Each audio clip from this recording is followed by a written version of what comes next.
எல்லாருக்கும் வணக்கங்க. இன்றைக்கி ஒரு ஹெல்த்தியான all in all side dish தாங்க பார்க்க போகிறோம். அதுக்கு 100 கிராம் பட்டாணி நான் நைட்டே ஊற வச்சு எடுத்து வச்சுருக்கேன். இந்த சீசனில் ஃப்ரெஷ்ஷான பட்டாணி கிடைக்காதுங்க. அதனால் நைட்டே இந்த பட்டாணி ஊற வச்சு வச்சுருக்கேன். கழுவிட்டு நம்ம ஒரு குக்கரில் சேர்த்துக்குவோம். ஒரு பெரிய சைஸ் உருளைக்கிழங்கு கழுவி வச்சுருக்கேன், அதையும் இதில் சேர்த்துக்குவோம்.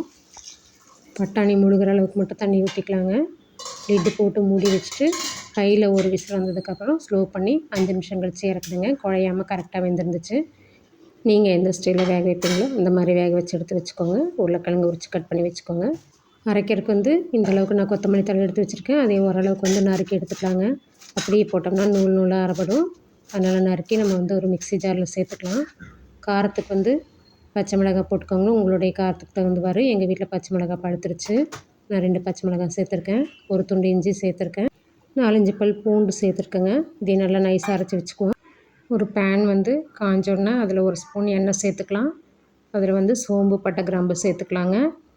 நம்ம உரித்து வச்சுருக்க உருளைக்கிழங்கை கட் பண்ணி இதில் சேர்த்துக்கலாம். நல்லா வதக்கி விட்டுக்கலாம். உருளைக்கிழங்கு எவ்வளோக்கு எவ்வளோ வதங்குதோ பொன்னிறமாக அவ்வளோக்கு எவ்வளோ பார்த்திங்கன்னா டேஸ்ட்டு சூப்பராக இருக்கும். பாருங்கள், உருளைக்கிழங்கு இந்த அளவுக்கு நல்லா வதங்கி வந்ததுக்கப்புறம் நம்ம அரைச்சி வச்சுருக்க பேஸ்ட்டை நான் இதில் சேர்த்துக்கிறேன். இஞ்சி பூண்டு சேர்த்துருக்கனால நம்ம பச்சை வாசம் போகிற அளவுக்கு நல்லா இதிலையே வதக்கி விட்டுறலாங்க. நல்லா கெட்டியாக ஆகிற வரைக்கும் நல்லா வதக்கி விட்டுறலாம். நல்லா வதங்கினதுக்கப்புறம் கெட்டியானதுக்கப்புறம் நம்ம வேக வச்சுருக்க பட்டாணி இதில் சேர்த்து நல்லா வதக்கி விட்டுக்கலாங்க. இப்போ கெட்டியானதுக்கப்புறம் தேவையான அளவுக்கு நம்ம தண்ணி சேர்த்துக்கலாம். உப்பும் இப்போ தேவையான அளவுக்கு நம்ம சேர்த்துக்கலாங்க. ஒரு கொதி வந்தோன்னே இறக்கிடலாங்க. நம்மளோட சுவையான சலோனி ரெடி ஆயிடுச்சுங்க.